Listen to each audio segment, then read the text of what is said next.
खेत में जल भराव की समस्या से एसडीएम ने निजात दिलाई।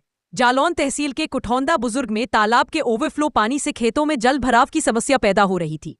इसी संदर्भ में जब आशीष द्विवेदी ने उप जिलाधिकारी जालौन से शिकायत की तो एसडीएम ने संज्ञान में लेकर तत्काल प्रभाव से समस्या का निदान कर दिया है।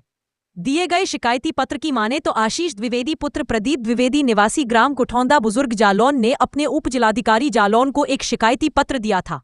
दिए गए शिकायती पत्र में लिखा था कि मौजा कुठौंदा बुजुर्ग में उसके खेत के बगल में तालाब है जो कि पूरा भरा हुआ है। पानी ओवरफ्लो हो जाने से शिकायतकर्ता के खेत में पानी भर रहा है जिसमें फसल बर्बाद हो रही है।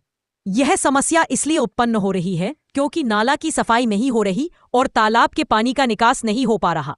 यदि नाला की साफ सफाई करवा दी जाए तो पानी का निकास होने लगेगा और खेतों में पानी नहीं भरेगा। इस शिकायत को गंभीरता से लेते हुए एसडीएम जालौन ने मौके पर जाकर समस्या का समाधान कराया।